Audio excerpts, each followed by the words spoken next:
See, without the consistent action and without measurement, you can't lead other people.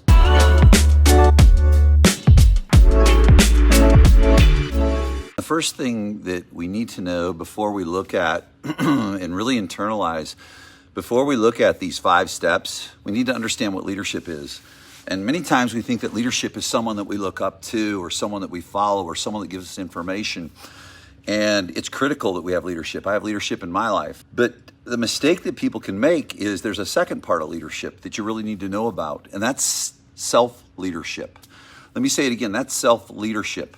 And underneath self-leadership is the one principle I talk to constantly, and that's personal responsibility. See, if you have a leader, whether it's a broker, owner, manager, a team leader, a boss, whatever it is that you do, they can only come this far, okay?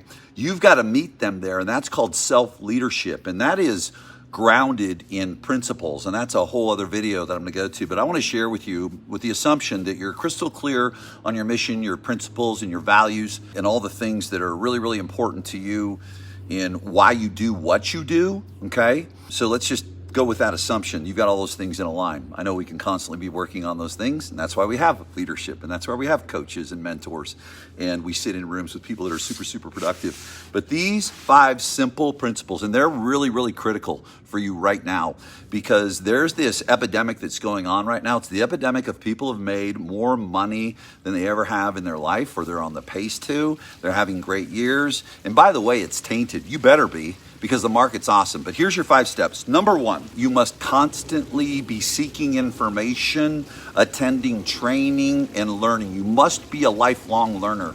Now, here's where the challenge is with step number 1, is there's a lot of people that are really, really good at that, but they're not good at step number 2. And step number 2 is really, really simple. You must take immediate action on the information and training you're getting. See, for me, if I look at the value of training and information, yeah, it's important, but that's just information, okay? That gives you some general guidance to go out and take the action. The true learning takes place in the action. It doesn't take place in the classroom. So number 2 is taking action. Really simple, right? And I'm going to tell you something. And I'll even say to people, come look behind the curtain of these great organizations that I get to work with. And that's really the shortcut, is seeing the mistakes that they've made and seeing the things they're doing really, really good. But that's all for naught. And I'm not here to minimize the amazing SEO talent that these people have, the amazing training and coaching that they deliver to their agents, the lead follow-up systems, their tech stacks. By no means am I minimizing that. But without this framework, it's all for naught. The true secret always is, and it's the message. I look at my memories that come up on Facebook 6, 7, 8 years ago. I'm saying the same thing over and over again. It's consistency, but everyone wants to shoot past the target. This simple framework is going to make sure you're productive no matter what. No matter what, if you've made more money than you ever have in your life, no matter what, if you're more productive than you've ever been, the bottom line is, if you fall back on this framework, you'll keep going. You won't have slumps. So number 1 is information and training, okay? Number 2, you got to take action. Here's number 3, kicker. It's inspection, AKA accountability. What does your accountability look like in your life on a receiving end? Are you seeking it? Okay, are you avoiding it and waiting for it to happen? Champions seek accountability. And what does accountability look like? Well, accountability looks like a specific, measurable, actionable commitment with a deadline, and someone is measuring it, a third-party observer that knows how to hold you accountable the right way. And I'm not going to dive deep down in that. I just want to give you the general framework, okay?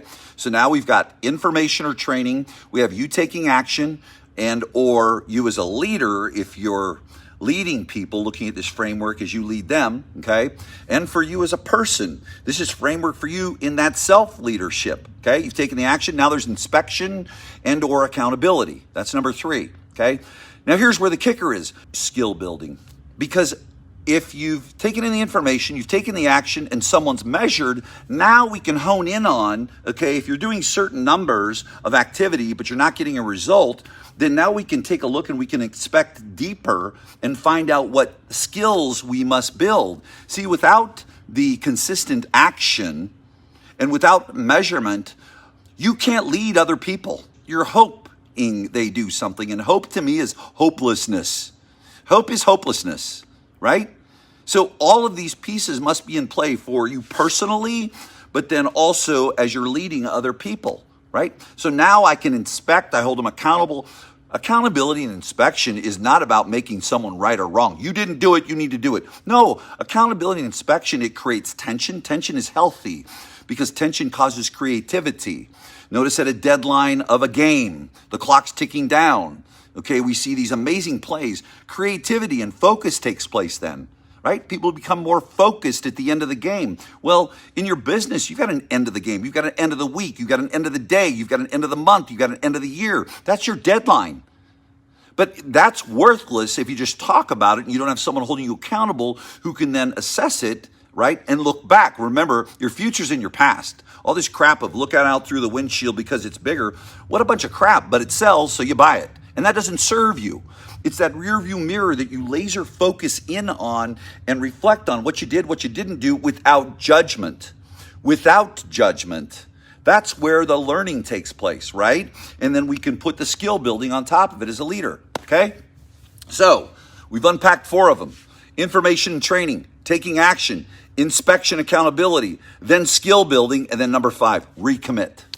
Recommit, yeah, that's about as sexy as it gets with high performers. If you keep those 5 in place, now the recommitment is, I'm going to do A, B, C so I can X, Y, Z by this date. And I welcome the inspection. And the cycle continues. And then, you know what happens? What happens is if you're rooted in principles and values, okay, you're not going to get lazy. And here's what I mean. Well, John, I'm not lazy. I made more money than I ever have in my life. Let me remind you, you better have this year because you'll never see a time like this again in your life. Period. Wake up, people. Wake up. You better double down and stack it right now. Here's the good news, though, in doubling down and stacking it, the opportunities that are going to present themselves to you are going to be unreal because a bunch of people are going to get whacked and they're not going to make it through. They got comfortable. They got lazy. You are most vulnerable when things are good. Remember that. You're most vulnerable when things are good. So you recommit. See, that's the magic pill. You'll see me post about look behind the curtain of these great organizations, and I can promise you this. You sit in any of my rooms, and you're going to see what they're doing. But you know what? You're going to find something about them. They are fierce. They are committed. They are principle-based. They move towards accountability. And when you have principles, you have laws that guide you no matter what's happening around you. The biggest thing that most people are missing is they lack principles.